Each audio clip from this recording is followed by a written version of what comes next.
YouTube. It's Rob and Eve. Hey YouTube, it's me, Lady T. And we're back with another reality on the reality.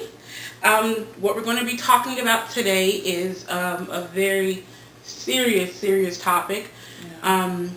Trayvon Martin. I'm sure everyone has heard this name. If they haven't, they need to hear about it. This is a 17-year-old kid. He doing nothing, walking home, he was, I think, going to his father's house, and a neighborhood crime watch. Is that right? Crime watch? Yeah, he was like a neighborhood watch commander or something like that. Like he was over the neighborhood watch committee, I guess. Yes, he picked it upon himself to pretty much start a confrontation with Trayvon, and in the end, he killed this 17-year-old kid. The major issue with that is that he has not been arrested. His name is George Zimmerman. Yeah. And it's ridiculous on so many levels. And, we're trying to make it about race. Yeah. I'm not going to make it about race because I don't want people to do that. Because as long as we keep making it about that, it's kind of overshadowing the real issue at hand. Yeah. And the real issue is this man was able to carry a gun, shoot someone. He didn't have a drug test done on him. He didn't have a background check done on him. And they let him go free. Wow. No, the procedures that the police should have followed when any homicide takes place was not followed in this case. And the police department in that county refused to arrest this killer. He's a killer, period. Yeah. What I say is kind of the same thing like if someone kills somebody in a car accident, you go to jail. I mean, period. If you're driving a car, you're drunk, and you kill somebody in a car accident, you're going to jail. It does. I mean, I don't even think it's a thing of how long it's going to be, but just the simple fact that this man has not stepped foot in a jail from this incident is what's shocking everyone. I know I was doing a little bit of reading on it, and I think that it said that he, this George Zimmerman character, has a police record. The two things that I've seen was that he had been arrested for assault on an officer and resisting arrest. So that was only two of the things that I've seen. I don't know if there's more.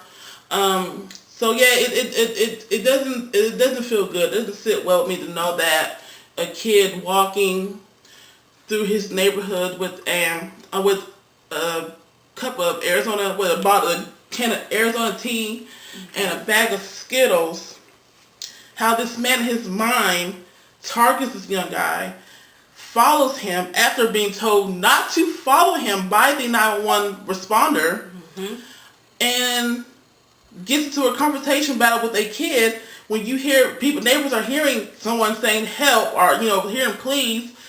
I know it's kind of back and forth. Some say it was the George character hollering for help. Some say it was the Trayvon kid yelling for help. But it doesn't sit with me.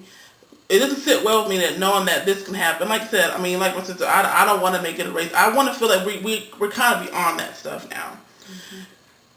But it really is an abuse of power that someone who feels like, okay, he's protecting the neighborhood, and I mean, kudos to him. I think we should have more of that. But you went too far with one to the point where someone's lost their life.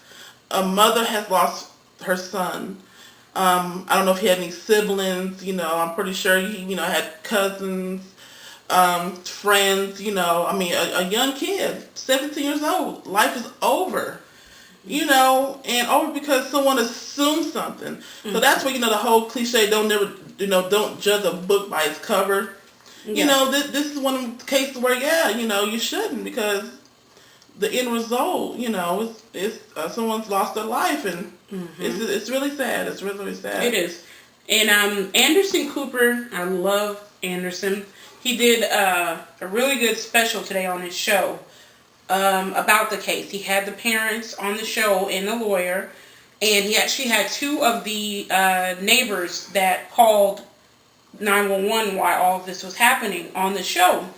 And it's, I mean, they're definitely not making it, but they're for sure that if the roles were reversed and if Trayvon was a white kid, that the man would have been arrested on the spot. And they even did, and what I was kind of happy they did was, they said that if Trayvon was the killer, if he was the one that shot the George Zimmerman, what would have happened? And, they feel that he would have been in jail as well. And then they had a news reporter come on, and she pretty much said what a lot of the details have not came out, which is what I think people don't know as far as what happened on the Mr. Zimmerman's end. And what he's saying, and I think the dad sent out a letter and said, who's that? George Zimmerman's dad okay. sent out a letter and said that once everyone hears the true details of the case, everyone's going to be fooled and, sorry and remorseful for the things that we've been saying. So, but apparently George Zimmerman had a bloody nose. He had bleeding from the back of his head. So, and he had grass stains on his shirt. So apparently it looks like he's been in a fight. But fight or no fight, I'm sorry, but if I'm walking, doing nothing, minding my own business, someone comes up on me, you don't think I'm going to fight for my life? I mean, what did you expect? Crazy. And it is sad to think that this grown man, he weighed over 100 pounds more than Trayvon. Yeah. He was fighting for his life. He was pretty much, that's what was going on here. It was a losing battle, but he was fighting. And I hope that his parents, if that gives them a little peace too, to know that their son was a fighter. Yeah. To the end. And I'm ready for the details to come out. I'm ready to see what's going to happen with this. I know they said that the case is going to go to the Supreme Court in April. And then this upcoming Monday, so if you live in the Florida area, they really would like for people to come down to the, the City Hall when they have their annual monthly meetings. And they're going to, speak with some people higher up to see what's going on. So if you're definitely in the area that this happened in and you can get down there, please go. Yeah, please support this, guys. I mean, this should not be something that's swept under the rug. People turn their backs to, this really, like I said, whether Trayvon would have been a little white kid and, the roles, races were reversed or whatever, still wrong is wrong and right is right.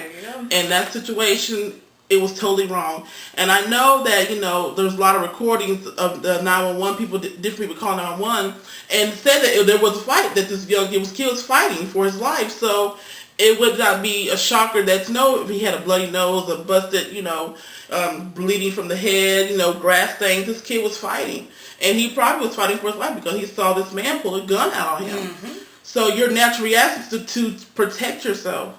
So, yeah, I mean, Mr. Zimmerman's father can say whatever, the true details, but like I said, at the end of the day, a young boy, 17 years old, has lost his life. And like I said, it's not a race thing. It's just justice for this family. Justice for this young guy, life has ended over nothing. Nothing. It was senseless. Somebody being paranoid pretty much is what I chalk it up as. And, he shouldn't be in control of any type of if you listen to his voice on the 911 recording, he didn't sound a bit nervous or paranoid. Yeah. He was cool, he calm, sounded like he was ready to get into stuff. He just was like, good night. Sorry, we're keeping time. I don't know. I mean, like I said, for the people who are in the area, please support the cause. We're going to do what we can on our end, as far as Facebook, Twitter, whatever we can, any kind of petitions. And I'm going to post the link for the petition that they have going around because as of earlier today, I think my husband signed it, and they needed 300 more signatures on the petition.